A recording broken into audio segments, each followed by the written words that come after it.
We all know how China became the factory of the world. Cheap labour, endless exports, and that little stamp on the bottom of almost everything, made in China. But here's the real question. How have they managed to stay on top? Because cheap labour isn't cheap anymore, wages in China have skyrocketed. Other nations like Vietnam, India and Bangladesh are competing hard. And yet, China hasn't lost its grip. In fact, it feels like every single month, China is unveiling a new technology, a new industry, a new way of shaping our lives. So how did China move from cheap copycat manufacturing to becoming one of the most aggressive innovators on the planet? So let's start at the beginning. In the 1980s and 90s, China opened up to the global trade. Western companies saw a dream, hundreds of millions of workers willing to produce at a fraction of the cost. Combine that with a government willing to bend regulations, suppress unions, and build infrastructure at breakneck speed. And suddenly, China wasn't just cheap, it was fast and reliable. Factories sprouted, supply chains tightened, and within 2 decades, China controlled everything from toys and textiles to electronics and steel. But where most people get it wrong, China didn't stop at being the world's sweatshop. As wages rose, most countries would have lost competitiveness, but China doubled down. Instead of staying stuck at low-end labour, China moved up the chain. They started making not just clothes and toys, but phones, cars, solar panels and semiconductors. Western companies handed them technology through outsourcing, joint ventures and partnerships.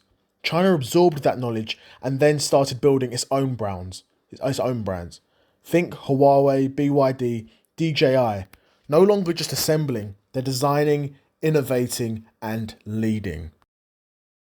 And here's the secret sauce. China mixes state control with market capitalism. The government doesn't just let industries grow, it guides them. Massive subsidies, tax breaks, cheap loans, and state-led investment mean entire sectors can be built from the ground up almost overnight. Want to dominate solar panels? Pour billions into it. Want to take over EVs? Back dozens of companies until a few giants survive. This throw everything at the wall approach may look chaotic, but it works.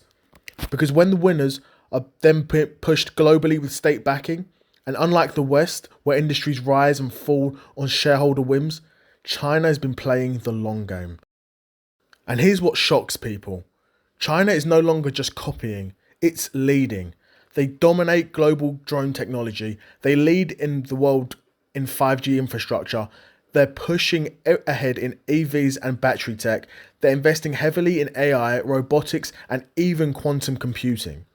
And they do it faster than anyone else because scale plus state direction means ideas move from lab to market in record time. And it feels like every month there's another breakthrough, another product, another headline about China reshaping entire industries. So what does this mean for the rest of the world? It means competing with China isn't just about wages anymore, it's about innovation at scale. When the US makes a new EV company, it struggles to survive. When China makes one, it has an army of suppliers, subsidies and government support. That's why Chinese companies can undercut global competitors on price while still innovating. The result? The West is playing defense, trying to protect its industries with tariffs, while China keeps flooding the market with newer, cheaper, and better tech. China is no longer just the world's workshop. It's becoming the world's innovation powerhouse. It started with cheap labour, then it mastered manufacturing. Now it's rewriting the future of technology. And the scary part?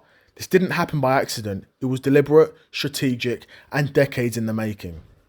While the West talks about innovation, China is quietly building the future brick by brick, factory by factory, and chip by chip.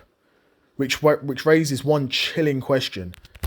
If China dominates not just manufacturing, but also innovation, what role has that left for the rest of the world?